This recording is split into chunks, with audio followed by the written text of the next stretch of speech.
Hi అండి అందరికీ, నేను మీ లతా బాసాని.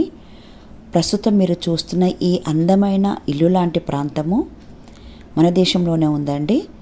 అది ఎక్కడంటే పాండిచ్చేరిలో ఉంది. పాండిచ్చేరి అనేది మన దేశంలోని కేంద్ర పాలిత ప్రాంతము, ఇంగ్లీష్లో యూనియన్ టెరిటరీ అంటారనమాట. ఇక్కడ అన్ని ప్రాంతాలు కూడా 138 సంవత్సరాల పాటు ఫ్రెంచ్ పాలనలో ఉన్నాయి. ఈ పాండిచ్చేరికే మరో పేరు పుదుచ్చేరి. పుదుచ్చేరి అంటే అర్థం ఏంటంటే కొత్త స్థిర నివాసం అని అర్థం అన్నమాట. దీని యొక్క ప్రత్యేకత ఏంటంటే ఇది చాలా మనోహరమైన పట్టణము, అనేక ఆకర్షణలతోటి అత్యంత విశిష్టమైన ఫ్రెంచ్ కాలనీ అన్నమాట. దీన్ని వైట్ టౌన్ అని కూడా పిలుస్తారు. ఇక్కడ రాతితో చేసిన వీధులు, పసుపు రాళ్లతో అలంకరించబడి ఈ ప్రాంతము ప్రపంచ ఆకర్షణగా, సుందరమైన అందమైన ప్రదేశంగా ఉండిందనమాట. ప్రస్తుతం కూడా ఇప్పుడు చాలా బ్యూటిఫుల్గా ఉందండి. మరియు పాత ఫ్రెంచ్ క్వార్టర్స్ నిర్మాణ శైలిని పోలి ఉందన్నమాట. నేటికి కూడా ఈ పాండిచ్చేరి నగరంలో ఫ్రెంచ్ ప్రజలు నివసిస్తున్నారండి. ఇక్కడ మీరు yellow town, French town, blue town, white town అని 3 రకాల ఇల్లులు చూస్తున్నారు మీరు. ఇది కూడా చూడండి, ఇది ఒక హోటల్ యొక్క ఎంట్రన్స్ భాగము. ఎక్కడైనా కూడా రకరకాల మొక్కలతోటి దీన్ని చాలా అందంగా అలంకరించడం అనేది జరుగుతుంది. వీధులు అన్నమాట. ఇక్కడ మీరు చూస్తున్నది బ్లూ టౌన్ అన్నమాట. బ్లూ కలర్లో ఉన్న బిల్డింగ్స్. ఇది మీరు చూస్తున్న ప్రాంతము చాలా ప్రత్యేకమైనదండి. ఇది అరబిందో ఆశ్రమం అన్నమాట. ఈ అరబిందో ఆశ్రమం అనేది ఇక్కడ నుంచి ఎంట్రన్స్ అన్నమాట.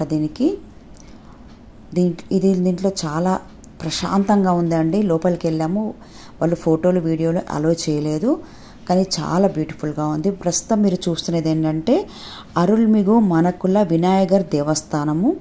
ఈ దేవస్థానము వినాయకుని దేవస్థానము, చాలా విశిష్టత కలిగిన దేవస్థానం అంట అక్కడ. ఇది కూడా చూడండి, కట్టడం అనేది ఎంత వెరైటీగా ఉంది. ఇక్కడ చాలా అద్భుతమైన పెయింటింగ్స్ పైకప్పుకు వేయబడి ఉన్నాయండి. ఈ పెయింటింగ్స్ అన్నీ చూసుకుంటూ మేము లోపలికి వెళ్ళడం జరిగింది. చాలా అందంగా, చాలా అందమైన పెయింటింగ్స్తో ఉన్నదండి ఈ టెంపుల్ అనేది. ఈ లోపల వెళ్తే గనక దాదాపు 108 రకాల వినాయకుల యొక్క విగ్రహాలు, వాళ్ళ యొక్క ఫోటోలు అక్కడ ఉన్నాయన్నమాట. అన్ని పేర్లు, అన్ని రకాల వినాయకులు ఉండడం అనేది నేను చాలా ఆశ్చర్యానికి గురయ్యాను చూసి. అంత బాగున్నాయి వినాయకుళ్ళు. ఇన్ని రకాలు ఉంటారా గణపతులు కూడా అని నాకు అనిపించింది. చాలా బాగుందండి టెంపుల్ లోపల చూసాము. ఇదంతా చూడండి టెంపుల్, ఇది ఎంట్రన్స్ అనమాట. ఇక్కడ ఇంకొక నాకు ఆకర్షించింది ఏంటంటే ఈ పక్కన వాటర్ మన కాలు కడుక్కునే దగ్గర డిఫరెంట్గా ఉందండి. ఇక్కడ చూడండి, ఈ ఇవన్నీ కూడా ఒక రకమైన వాయిద్య పరికరాలండి.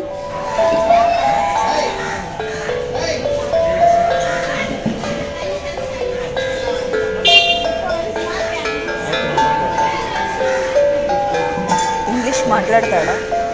ఇంగ్లీష్ మాట్లాడతాడా? Can you speak English? English, Tamil ella. What is that? Happy drum. Happy drum. Yes sir. Meditation kaga, like yoga meditation, decoration kaga nella. Like full vibrate. Silent place mein potana full vibrate ho raha ka.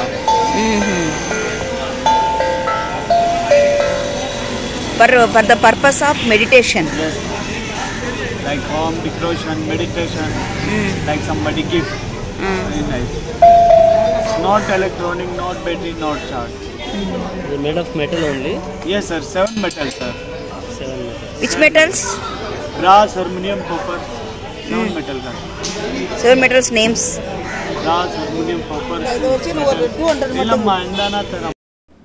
ఇక్కడ చూడండి, సముద్రం నుంచి లభించే శంకువులు కానీ, గవ్వలు కానీ, వాటితో తయారు చేయబడిన రకరకాల రబ్బర్ బ్యాండ్స్, కీ చైన్స్. అసలు ఒక్కటేమిటి, తలలో మనము సిగముడుచుకొని పెట్టుకునే ఇట్లా ముళ్ళు లాంటి దాన్ని కూడా ఇక్కడ నేను చూడడం జరిగిందండి. అవే ఇవి పొడవుగా ఉన్నాయి చూడండి. గాజులు, ఇది అదే తలలో సిగముడుచుకొని సిగ విడిపోకుండా పెట్టుకునేదట అండి. రకరకాల గాజులు కూడా వీటితో చేశారు. ఇది చూడండి, ఇక్కడ మనం చూసేది ఏంటంటే ఇప్పుడు మనం ప్రస్తుతం చూసేది మ్యూజియం అన్నమాట. పాండిచ్చేరి మ్యూజియం మనం చూస్తున్నాము. ఇది మ్యూజియం యొక్క లోపలి భాగం అండి. లోపల మనం గేట్లోంచి లోపలికి అడుగు పెట్టిన తర్వాత ఉన్న భాగము. ఇక్కడ రకరకాల విగ్రహాలని మనకు కనబడుతున్నాయి. చూడండి, ఇక్కడ మాకు ఒక పిల్లి ఆకర్షించిందండి. తుమ్మొచ్చింది ముక్కు దగ్గర.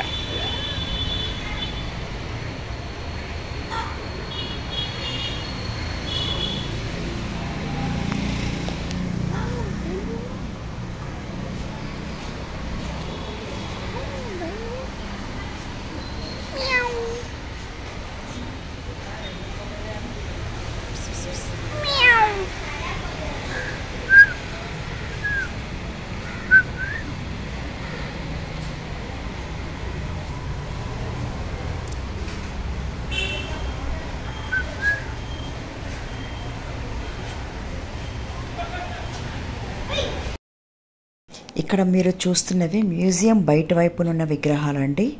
కొన్ని డ్యామేజ్ అయి ఉన్నాయి, అయినా వాటిని సక్రమంగా పద్ధతిగా నిలబెట్టేసి చాలా అలంకరణ చేసి పెట్టారండి. వాటి పేర్లు రాసి. మీరు చూస్తున్నది వృక్షశిలాజం అండి. ఇది ఇవన్నీ కూడా లోపల ఉన్న పంచలోహ విగ్రహాలు, కంచు విగ్రహాలను. నటరాజస్వామి కనబడుతున్నాడు కదండి. ఇక్కడ మీరు చూస్తున్న ఇల్లు నమూనా అనేది చాలా స్పెషల్ అన్నమాట. ఈ మ్యూజియంలో 1709వ సంవత్సరంలో చెన్నై, ఆనాటి మద్రాసు నగరంలో ఒక సంపన్న కుటుంబంలో ఆనంద రంగపిల్లై అనే వ్యక్తి జన్మించారు. వాళ్ళ ఫ్యామిలీ మొత్తం వ్యాపార రీత్యా పాండిచ్చేరికి రావాల్సిన అవసరం వచ్చి అక్కడే స్థిరపడ్డారు వాళ్ళు. అక్కడ ఫ్రెంచ్ ఈస్ట్ ఇండియా కంపెనీలో అతను దుబాష్గా వర్క్ చేసేవాడు. అతని ఇంటి నమూనా అండి అది.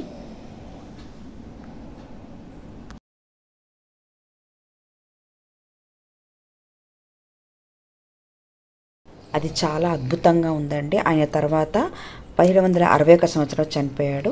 ఇప్పుడు మీరు చూస్తున్న గాంధీ తాత ఫోటో చాలా ప్రత్యేకంగా ఉందండి. ఇది మనం ఎటువైపు నుంచి చూసినా మన వైపే గాంధీ గారు వస్తున్నట్టుగా అనిపిస్తుంది అనమాట. అది దీని ప్రత్యేకత. ఇక్కడ ఒక తెల్ల రాముల వారు పడవలో వెళ్తున్న విగ్రహం ఉంది చూడండి, చాలా బాగుంది. ఇది ఒక పెట్టె, నన్ను ఆకర్షించింది, చాలా బాగుంది. తర్వాత ఇక్కడ చూడండి, ఫ్లవర్స్తో తయారు చేసిన బొమ్మలు ఉన్నాయి ఇక్కడ. ఇవి కూడా డిఫరెంట్గా ఉన్నాయి, అందుకే కొంచెం బాగున్నాయని చెప్పేసి వీడియోలో బంధించాను. చాలా బాగుందండి. ఇది బయట ఉన్న ఫిరంగి అన్నమాట, ఫిరంగి నమూనా. ప్రస్తుతం మీరు చూస్తున్న ఈ పెయింటింగ్ ప్రపంచంలో 2 ఉన్నాయండి. అది 2వది మన భారతదేశంలో ఉంది. అది మనకు చాలా ప్రౌడ్గా ఫీల్ అవ్వాల్సిన విషయము. కొంత భాగం మీకు పాండిచ్చేరి చూపించాను. మీకు కనుక ఇది నచ్చితే లైక్ చేసి షేర్ చేసి సబ్స్క్రైబ్ చేసి మీ అభిప్రాయాన్ని కామెంట్ రూపంలో చూపించండి. థ్యాంక్స్ అండి.